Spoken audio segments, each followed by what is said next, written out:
Dixie Evans. That's great. Hi, Skippy. 36, huh? 26, yeah, 36? Right. My God. Marilyn Monroe of Burlesque. Yes, That's That what was your title? Yes, I felt quite secure with it because, you know, in burlesque there were beautiful girls, lovely girls. However, if you didn't have a gimmick, you know, there were a lot of competition.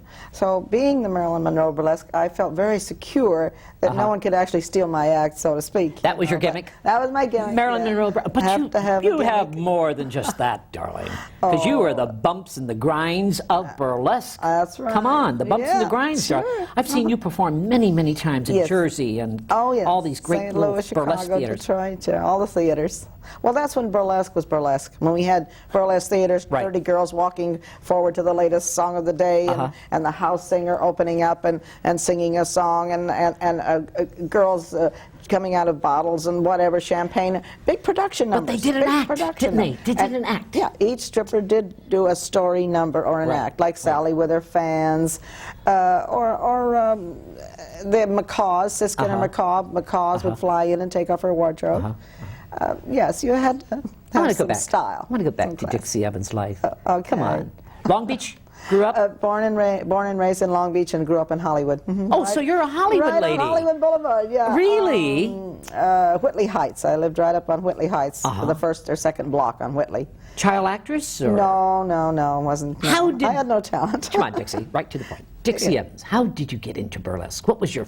what made Dixie Evans get into burlesque? Well, I, like every other girl in Hollywood, trying to come in the movies or do something, pin-up was a big deal in those days. You'd pose with a sailor hat here and a hat, and you'd make these little flick in these little movies. And I posed for the same calendar that Marilyn did, Tom Kelly. The one that made the Monroe calendar. And we all did that in those days to survive. And when a chorus call would come, you'd all run to try to get in the chorus line. But I was a page. And we opened up a curtain and the act would come through. Right. Well, it went to San Francisco and I was a page and the show went broke. And I couldn't get back home to Hollywood. So I went down a strip joint, and the girls were great. I was a little terrified at first, because this one girl was on stage with a gun. She was going, bum, bum, firing these guns. And it looked kind of tough and pistol packing mama type, right? Well, that was her act, but I mean, the whole place looked scary. Then after I met the girls, San Francisco girls are wonderful. And they took me to their bosom and gave me wardrobe, costumes, and I went on. When I found out what they were making and what I was doing as a little page, I stuck with burlesque. Dixie Evans, remember the first time you hit that stage? Yes. Taking the bumps and grinds and the real... Yeah. How did you feel? Come on, I want to... Do you remember that night? Well, or it was afternoon in San Francisco? Well, in San Francisco it was a nightclub. It was different. It was a lot easier because the musician came right backstage and asked where my music was. But they cooperated. They played Body and Soul. I'll never forget. Oh, I love that was your first song, Body and Soul. Great song. And I would lean over the sailor's table and flop my hair. And I'd seen from movies, and I'd drape all through the club and make these great gestures. But talking about the first time you take your clothes off, that wasn't so bad in the club. It wasn't. When you're back east, and they announce your name, and you hear that heavy timpani roll, you know, and you're back there. Did you get excited? Oh yes, and you smile, and my lips curled up over my teeth, and I couldn't get them down. You get stage fright. I mean, terrified. And you parade for a long time because you want to look beautiful in your costume, but then eventually you look and you know, and they're telling you get on with the act. So how long of the act did you do? So how much time was it? You had to do at least 10 or 12 minutes, probably. Well, you were a headliner. Sometimes 40. Oh, you were yes. A headliner. You were a headliner right from the beginning. Well, come on, Dixie. I was, yeah. How did that happen? Headliner right from the beginning, Dixie. Well, is it a gimmick because of Marilyn Monroe? Well, the Los Angeles Follies, Suey Welch was a big agent around here in Hollywood for years, mostly burlesque. He also owned a lot of prize fighters. We used to walk around with the numbers with the ring between the burlesque. And we used to go to the $1 Million Theater. I think he owned the $1 Billion Theater building, or his agency was in there. But at any rate, what'd you ask me? No, I forgot. I asked you, how did you feel? How did I just... Yes. Well, you're a little scared at first, but the only thing is when you get the money, we made pretty good money in those days. Did you really? Starting out, yes. But the headliner, to be a headliner right away, that's what I'm really asking you, because Well, that was, the gimmick was Marilyn Monroe? Marilyn Monroe, yeah. That was the thing? Yes, that was it. That was the gimmick. And another thing is you had to have an act. And when I realized there's a lot of responsibility being a star. You can't just take off when you want to. You can't just do what you want. When the bosses are paying you a lot of money, not the money so much, because we didn't make that much money, but they're paying for big ads in the newspaper. You have to show up. You have to be there. And you have to look like a lady going in, you have to look like a lady going out. You have to do an act. I'm not saying there's a lady all the time. No, no, this is burlesque, let's face it. But you did have to project a certain image. How about this John's at the store? Hey, come on. Backstage Johnny's. Plenty. Did you have diamonds and furs and jewels? Mostly $100 bills rolled in my bra. Did they really? Yeah. You had a lot of calls? Yes, trying to get you? Yeah, a lot of calls, Lots of flowers. Were there a lot of backstage. casting couches in those days, Dixie? Come on. Well, no, no. You didn't see any of that, did you? Or? No, because I was booked 2 years in advance. 2 years? In advance. Really? 2 years in advance. And that's when I really knew I had arrived. I was really in show business. And when you first start, you're terrified. You don't know if you're going to go over, you get back east, how are you going to get to California, get your next job. But when all of a sudden you're booked 2 years in advance, and you say, hey, I'm really in show business. Who's some of the strippers that you had to follow, the headliners? Name some of the days you were... Oh, well, Lily St. Cyr is the prima of all of us. Blaze Starr. Blaze Starr. I talked Tempest to her. Storm. I'm very familiar and good friends with Tempest Storm, Blaze Starr, Lily St. Cyr. I'm trying to get a hold of Hope Diamond right now. Hope Gem of the Exotics? Yes. How's she doing? Lives in Jersey? Oh, she's a big real estate agent. I worked with her. Yes, I worked at Hope. I love Hope. And there was... Ann Corio? Ann Corio. I worked with her not too long ago in New York. Yes. She still has her burlesque review show. Now, you're living where nowadays? I'm living in the middle of the Mojave Desert. Oops. Oh, yeah, right. Go ahead. It gets real hot. But you have something there. What is it? It's called the Striptease Hall of Fame, the Burlesque Hall of Fame. In other words, you've got the Baseball Hall of Fame, Football Hall of Fame. Right. We have the Striptease Hall of Fame. And it's interesting. Exotic world. We have the largest collection of burlesque entertainer photographs in the entire world. We receive calls from the motion picture studios. It's called the DeForest Agency. They when they want to make put a stripper in a cast in a movie, they want to make sure that they're not using the name of a real stripper. I'm the president of the Exotic Dancers League of America. Great. We got a couple new young hard bodies that want to join, want to know where did we come from, where is this organization going, and so. What do you think of the strippers today, Dixie? Well, they're looking not back? really strippers. They're not, are they? No, they're go-go dancers. Hey, listen, they're good little dancers, and they're gorgeous, and they got darling bodies, and they can really move good. But the space is not. You don't have stagehands, you don't have light men, you can't put on a great big act. Right. I mean, and then also, I could just picture someone coming out and spending 20 minutes taking off their glove or something. The guys would be yelling, hey, hurry, come on. Hurry up. Because, we have microwaves, push button, everything is fast. They're going to wait that long for you to take off your clothes. Used to tease a lot of men, Dixie Evans, didn't you? 36, 26. Well, they're 44 and about 40 now. God, you look great. You absolutely look. Marilyn Monroe of the Burlesque. Did you ever meet Marilyn? No, I would love to have met her. I loved her. I adored her. Cherished her with all my heart. You loved her so? Oh, I did, yes. You felt like Marilyn when you were dancing out there? Did you really? I'm the exact same age as Marilyn, also.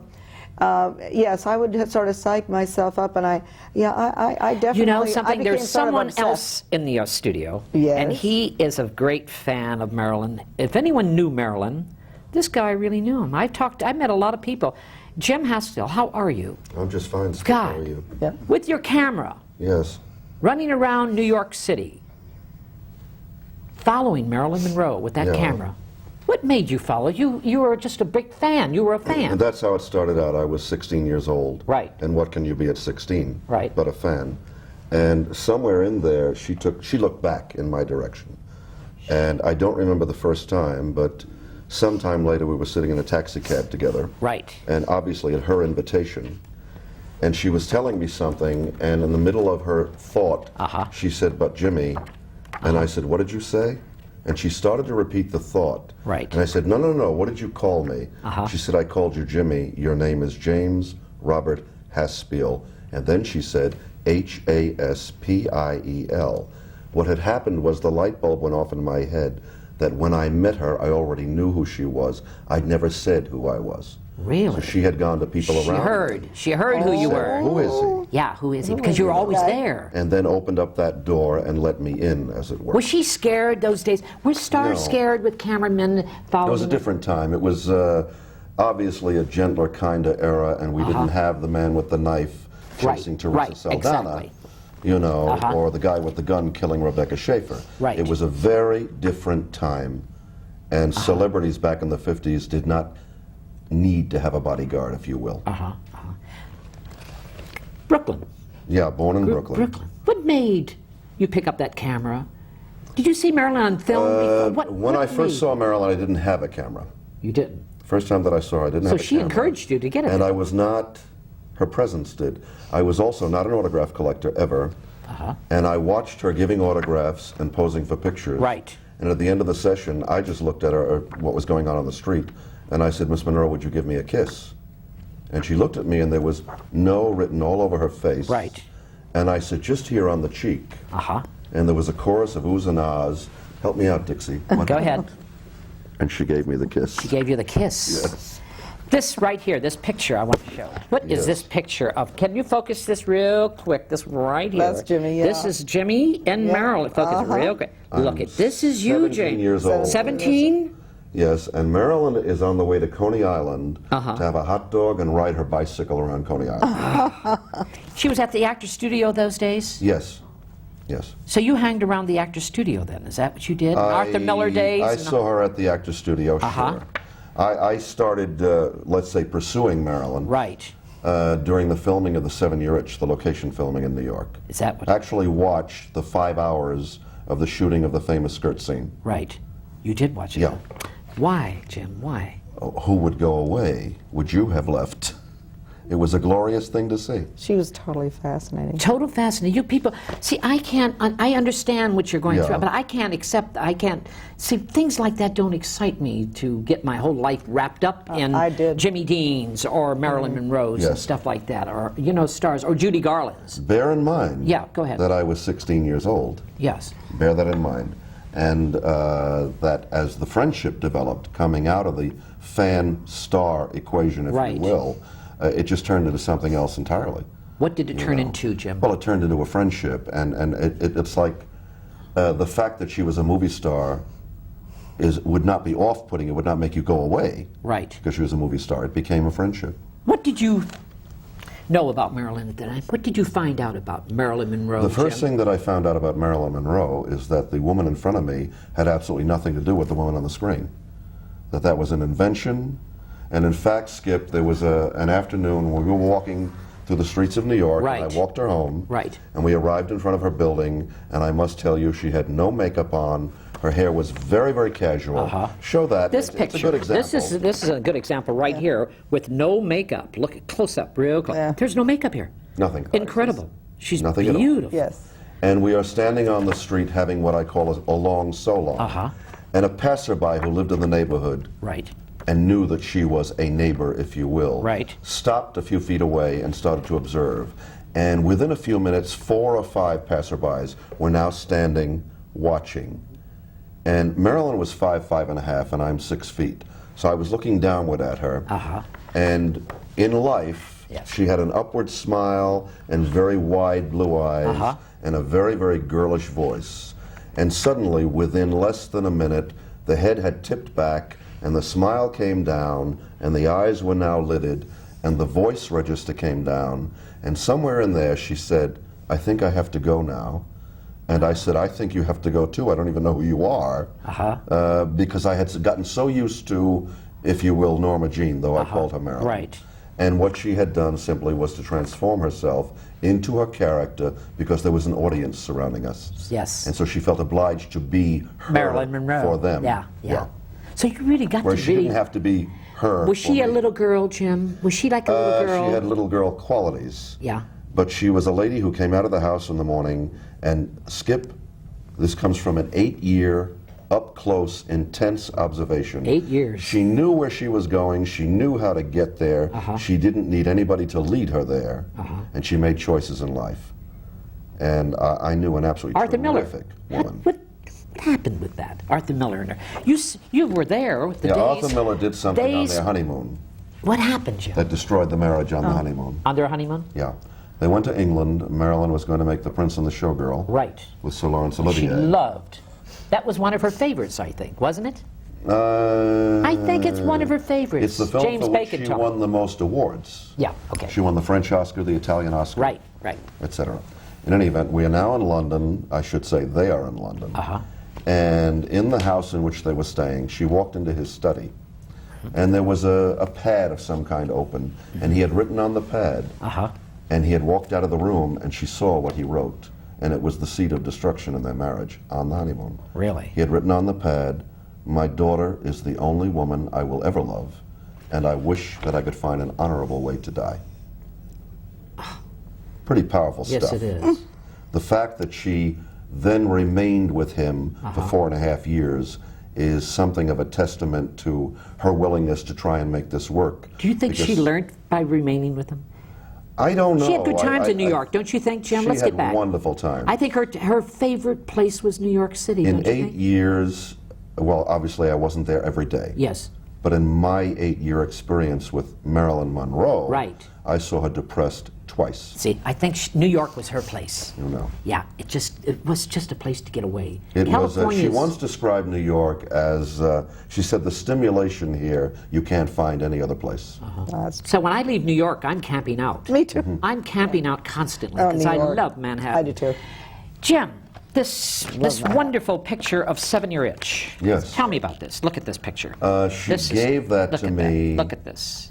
on my 22nd birthday. Autograph. This is And great. in the skirt there, she has written, "For the one and only," and underlined only. Right. I'm boasting now. That's okay. She wrote, "For the one and only, Jimmy, my friend," underlining Jimmy, "Love you, Marilyn." And she gave that to me for my 22nd birthday. So you did a lot of you kept these pictures Everything. very private. I certainly did. You kept them private and made a book out of it, right? Yeah, well, I had to be assured by the publisher, Right. whatever publisher that would ever be, that no photograph in this book would be retouched, that she would be presented as a human being, Right. and if there were a line at the side of her eye, leave it there. If there were a blemish on her shoulder, leave it there. She was a person. And I had to be assured that the quality of the photographs would be stunning, and they are. Is that why you call it the ultimate look at the legend? Yeah, the title has two meanings. There are 175 pictures in this book that have never been seen before. Can I focus more on the camera? Go ahead. Look at that. And look at this. I love this. Isn't that something? That's beautiful. Could that be a photograph of a woman taken yesterday? Yes. You didn't know who she was. Yes, It's that's so true. modern. Yes, very. And when I say the ultimate look at the legend, I also mean the 60,000 words that take Joe Citizen or Jane Citizen, if you will, on my journey, because it could have happened to them. You know, I wasn't Arthur Miller. I wasn't Right. Joe DiMaggio. Right. I was this kid, and it happened. Clark Gable, Misfits. Yeah. This picture, where you look at that picture of, and this is you over here. Yes, that's And Marilyn and myself the day she did the costume fittings for the Misfits. Right. And we even have some footage here, I think. You have the footage? I'd love to see it. Can we show that Yeah, sure, footage? please. If you can roll that camera, I'd love to see the footage of the. This is a home video, is that right? That's what it is now. It's a home video? originally 8mm film. Okay, there's no sound. Okay. No sound. Good. Okay, here we go. Show it. First of all, this is a shot taken in 1954, Right. when I was 16 in the St. Regis Hotel. She was 12 years older than I. And it was the first night that I met her. Oh, Jim, you look great there. This is on my 21st birthday. She looks happy. Well, she was happy. God, she looks happy. And Jim. God knows he was happy. How old were you? 21? 21. Oh, and look, was that's her, the kiss. That was her, no, that's another kiss. Another that was kiss? her 21st birthday kiss to me. And having kissed me, she pulled away, came back to make a lip print, then came back again, squeezed my waist and said, "Jimmy, I remember when you were 17. Ah, sweet. This is the day that she shot the costume fittings for the Misfits in 1960. Beautiful. And it's just after having done the tests, or the fittings. Isn't that lovely? How do you feel, Dixie, when you see pictures of Marilyn like this? Dixie? I just enjoy them. I've never gotten enough of looking at Marilyn and her awe. She's just awesome. Is she? Yes. Of course, I feel very badly. Jim, do you actually think, do you actually think that she overdosed or she did? No, because not at all. She did what she had to do. She did it, didn't she, Jim? No, she no, wanted. no. You don't believe that? Not at all. Not she for a tried moment. it once before, twice It doesn't before. matter. She was an actress, Skip. Jim, but she tried before, Jim. I've interviewed James Bacon. I've been Jeannie Carmen, Shelley Winters. Well, I want your opinion. You've named two people that have no credibility in my book. Okay, so go ahead. Tell me, right. what do you think about Marilyn? You don't think that she committed suicide? Not at all. Her career was really in a go position. There was a telegram lying by the side of the bed on which she lay dead. Right. That offered her in 1962 money, right, $55,000 a week in Las Vegas. She was having a press conference on Monday with J. Lee Thompson, the director, right, to announce the filming of a picture called I Love Louisa. Right. That would star her, right, that she would go right into, that became a film called What a Way to Go with Shirley MacLaine. Right. They were also announcing at that same press conference that they would resume filming on Something's Got to Give in December. She was in the best shape she'd been in years. I heard different. She purchased her first home. Well, look at the footage. Yeah. I have at home, Skip, 6 hours of, I have every take that she did for Something's Got to Give.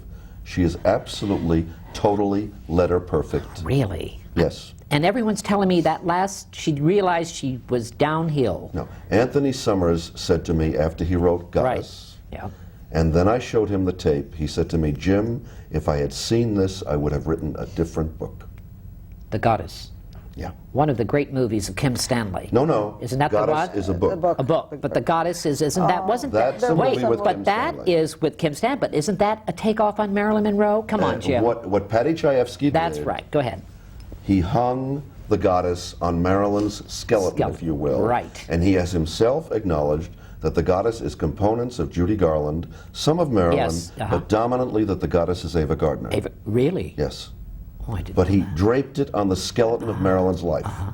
Interesting. Is what happened.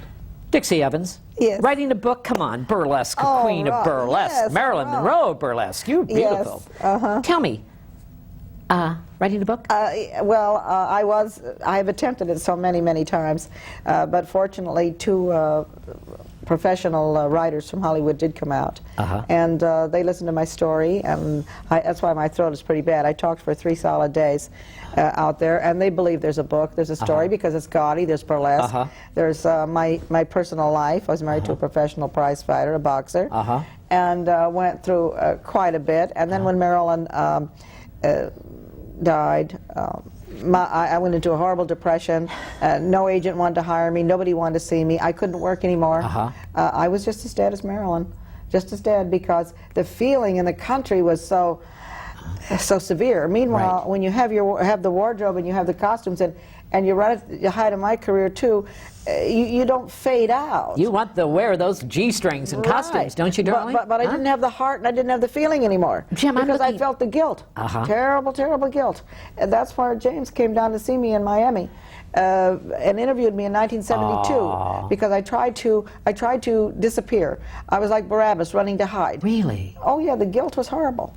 The guilt. I assured Dixie only this morning that the Marilyn that I knew would have liked Dixie very much as a human being. I'm looking at Dixie's eyes. Dixie Evans' eyes. Very beautiful eyes. Yes. As Marilyn had this kind of eyes. Look at her eyes. Marilyn was stunning. Huge Her eyes. She had huge eyes.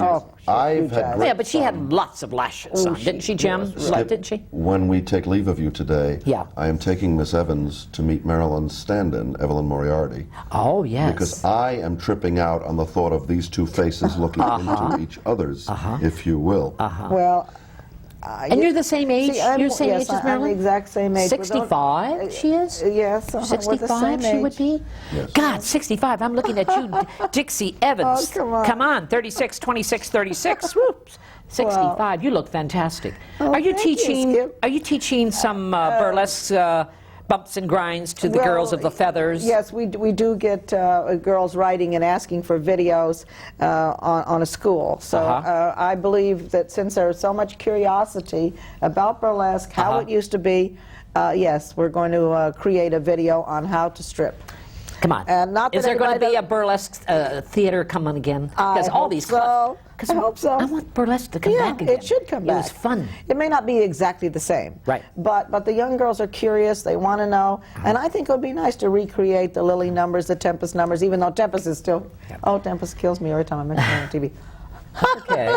Dixie Evans. No, because I always say the wrong thing.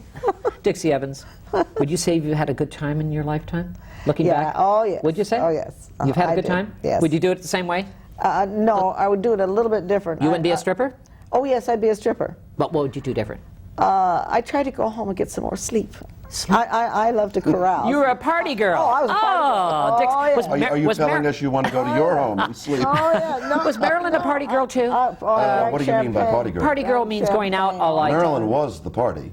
She was the party, yeah. Yeah, I Wherever often she ask myself, Go ahead. when she went to the party, and everybody lived on that night for the rest of their life, Right. who was at the party for her? That's true. That's true. Yeah. You know. Absolutely. That's Well, living right. in a resort area, such as I did largely in Miami Beach, you see, you get people come down for 2 or 3 days and they go, 2 or 3 days and they go, 2 or 3 months and they go. But when you live there, you're on a party every night. Yes, yes. You're going out, whether it be Liberace or this one or that one or Sinatra's or so forth. You're in this tumble. Exactly. You just tumble around. Cham, I'm going to ask you. go for years you like didn't that. get my. You didn't answer me. Yeah, no. Marilyn you know. Monroe. I want to know. Did she was murdered or? Yes, she was murdered. You're saying that murdered. I do not like I'm it. saying but it out loud. why? I don't like it, but that's okay. Well, do you no one would believe? like do it. you I don't like no, it. I don't believe that. But that's okay. Well, I'm going to let you that's talk. You believe the Kennedys had something to do with that, or In the book, and this is on the instructions of my publisher, Go ahead. if you will, Yep. we talk about an actress, a president, Right. a politician, and an actor. And all of us know to whom I'm referring. And in the scenario, which comes, I have Right. not written this in the book, Right. the scenario comes off of a 42-minute voice-activated tape recording that occurred in the actress's bedroom on the day of her death and includes her death. right? All right. And what happens is the actress is in an argument Right. with the politician being the president's brother. Right. And the argument accelerates into what finally becomes Because what I of would the call a crime of passion. the diary. Because of over the diary, is it? Because of the actress's involvement with the politician's brother, the president. But she kept a diary. They say she didn't they've keep never a found diary. She had a red leather-bound address book Right. that she made little notes up the sides of. Right. It was never a diary. In any event, within the scenario, the actress is murdered by the president's Well, brother. whatever you feel, that's your Yeah, opinion. no But kidding. I don't believe it, but that's Fine. okay. Marilyn, the ultimate look at life and the legends of Marilyn Monroe. Jim, I think it's a great book. Thank you. I looked at it. Thank you for it. It's You're a welcome. wonderful book, Jim Haspiel. And my Oh. Marilyn Monroe, Queen of the Burlesque. I think you're just a great lady. Oh, Skip, You Thank you. know all those What Elvis a rumors? privilege. What is Elvis? That Elvis has been sighted alive. Let's take Dixie out on Hollywood Boulevard and start rumors. We should. We really should. I think that I'm is flattered great. and Look I'm at honored. that. No, she Look at is- Marilyn Monroe in the cab. Is this where she is in Yes, that this is cab? Oh, this is on the weekend that she Wonderful. sang to Kennedy, and she's leaving New Leaving? York for the last time. Ah, great. What a